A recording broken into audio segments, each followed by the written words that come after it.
Hello everyone, welcome to विश्व academy. आज जो वर्कशीट आप लोगों के सामने आई है वर्कशीट नंबर 24 है। साइंस की क्लास 8 के लिए है। 23 दिसंबर 2020 के लिए वर्कशीट आई है। टॉपिक है लाइट। आप सभी को पता है, we all know that the image of an object is found on the retina. हमारे आँख में एक पार्ट होता है रेटिना, उसके ऊपर इमेज बनती है। How ever the impression of an image does not vanish immediately from the retina. जैसे ही कोई इमेज हमारी रेटिना में बनती है, वो एकदम से ख़त्म नहीं होती है, जाती नहीं है। It persist there for about 1/16 of a second, यानी कि 1 सेकंड का 1/16 पार्ट तक वो वहाँ एग्जिस्ट करती है। If still images of a moving objects are flash on the eye at 16 और a rate faster than 16 per second, then the eye will experience that object is moving like a movie. अगर कोई भी image जो है हमारे वहाँ पर 16 यानी कि 16 पर सेकेंड तक रहती है, तो उसी वजह से हम किसी ऑब्जेक्ट को देख सकते हैं, जैसे कि कोई हम मूवी देख रहे हों। तो इसको हम एक एक्टिविटी के थ्रू हम समझेंगे। यहाँ पर एक एक्टिविटी इन्होंने करी हुई है, ठीक है। यहाँ पर एक एक्टिविटी करी है। यहाँ पर आप लोगों को एक कार्डबोर्ड लेना है, उसके दोनों साइड में छेद करना है और उसमें से एक रस्सी डालनी है और दूसरे कार्डबोर्ड भी इसी तरह से करना है। अब आप लोगों को क्या करना है, दोनों कार्डबोर्ड्स को जॉइंट भी करना है इस तरह से, ठीक है। एक कार्डबोर्ड पे आपको एक बर्ड की पिक्चर लगानी है, दूसरे पर केज की लगानी है, और यहाँ से आपको स्ट्रिंग को बहुत ज़ोर से हिलाना है ताकि ये दोनों कार्डबोर्ड हिल जाए। जैसे हिलेंगे तो हमें ऐसे लगेगा कि ये बर्ड जो है इसके अंदर हमें दिखाई देगी। ये इसकी में एक्टिविटी थी। तो इसी फेनामिनन के कारण, जैसे ये फेनामिनन जो होता है हमारे आंखों में इस तरह कन्फ्यूज़न इल्यूजन क्रिएट कर देता है। हमें लगता है कि बर्ड जो है केज के अंदर है, हालांकि वो नहीं होती है। तो सेम यही फेनामिनन जो होता है हमारी फिल्म्स में जो है यूज़ होता है। तो उसी के कारण जैसे ये जो फिल्म बनती है, वहाँ पे हम 24 images are flipped in a particular order in 1 second. 1 second में हम 24 इमेजेस को दिखा देते हैं, और लगता है जैसे कि वो हमारी आंखों के सामने जो है मूवी चल रही हो, ठीक है। लेकिन हालांकि मूवी वो वीडियो नहीं बनती है, वो इमेजेस होती है, और वो हमें ऐसा लगता है कि कोई वीडियो चल रही है हमारे सामने, ठीक है। तो उसके बाद है ये आप लोगों का आई केयर, कि आप लोगों को अपनी आंखों की देखभाल कैसे करनी है। We should not study in very low and very bright light. या ना तो हमें बहुत ज़्यादा तेज़ रोशनी में पढ़नी चाहिए, ना ही हमें कम रोशनी में पढ़ना चाहिए, क्योंकि ये हमारी आंखों को नुकसान पहुंचा सकते हैं और हमारे सिर दर्द का कारण बन सकते हैं। Regular examination of eyes should be done. हमें रोज़ के रोज़ अपनी आंखों का चेकअप कराना चाहिए। If the doctor advises us use of glasses, one should do the same. अगर कोई डॉक्टर आपको एडवाइस करते हैं ग्लास पहनने के लिए, चश्मे लगाने के लिए, तो आपको चश्मे ज़रूर पहनना चाहिए। Do not look directly at the sun. हमें कभी भी सन को डायरेक्टली नहीं देखना चाहिए, फ्लैश लाइट और ना लेज़र की तरफ, ना फ्लैश लाइट की तरफ, क्योंकि इससे हमारे रेटिना को नुकसान पहुंच सकता है। वी शुड नॉट रब आइज़। अगर कुछ डस्ट पार्टिकल्स हमारी आंखों में गिर जाता है, कुछ तुनका गिर जाता है, तो हमें कभी भी अपनी आंखों को रब नहीं करना चाहिए और मसलना नहीं चाहिए, बल्कि हमें ठंडे पानी से छींटे देने चाहिए और अपनी आंखों को साफ़ करने की कोशिश करनी चाहिए। Wash your eyes with clean water at least 3 to 4 times a day.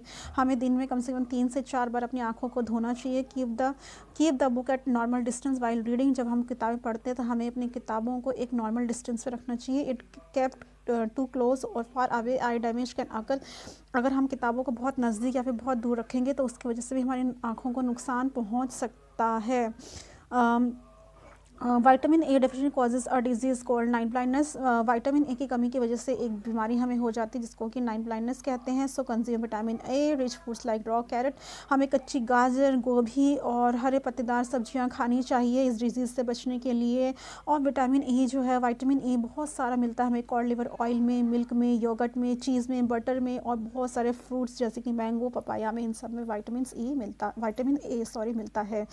Then ये थी आप लोगों की आज की वर्कशीट। बहुत अच्छे से समझा दी गई है। थोड़ा फास्ट हो गया हो तो आई एम रियली सॉरी, लेकिन ये जो चीज़ है पहले भी हम वर्कशीट्स में पढ़ चुके हैं, वही सब चीज़ें आप लोगों को यहाँ बताई गई थी।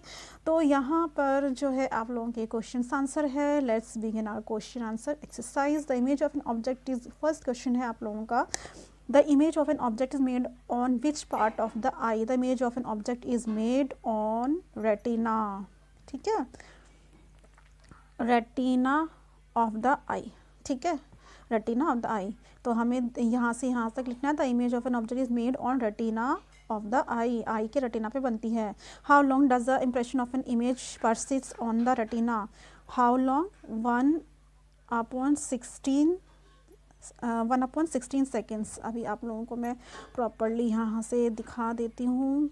देखो यहाँ पर है, ये है, देखो यहाँ पे लिखेंगे द इमेज, इट काट के हम लिख देंगे द इमेज, ठीक है।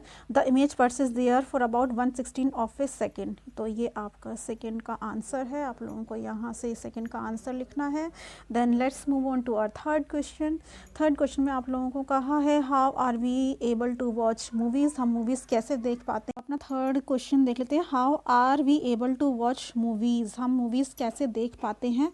तो इसका आंसर आप लोगों को यहाँ लिखना है, ये रहा, यहाँ से लिखेंगे we watch a movie clip where more than 24 images, यहाँ से लिखेंगे in a movie more than 24 images are flipped in a particular order in 1 second. और क्वेश्चन मार्क हटा देंगे। This confuses the eyes to believe we are watching a movie, this phenomena, ठीक है।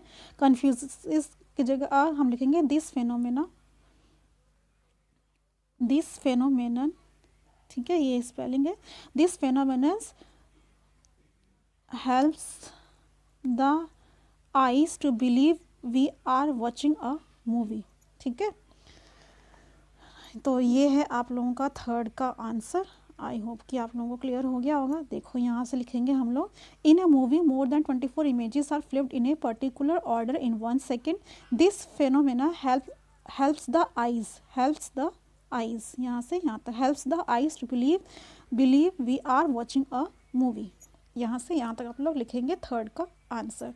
कन्फ्यूजेस को काट के आप लोगों को लिखना है दिस फेनोमेना हेल्प्स तक, ठीक है, हेल्प्स तक लिखना है। उसके बाद यहाँ द आई से लेकर यहाँ तक उतारना है।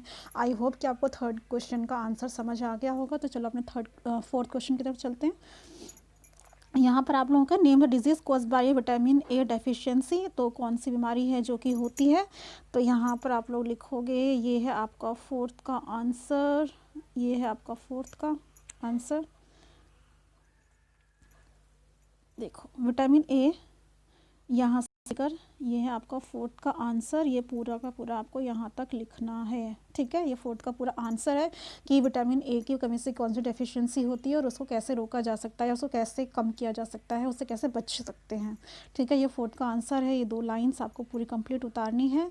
देन फिफ्थ है how to take care of your eyes right for measures, यानी कि आप अपनी आँखों की देखभाल कैसे कर सकते हैं। 4 आपको बताने हैं देखभाल करने के तरीके। तो ये आप फर्स्ट लिख सकते हो, सेकंड ये लिख सकते हो, ये लिख सकते हो और ये लिख सकते हो। 4 बताने हैं, ठीक है।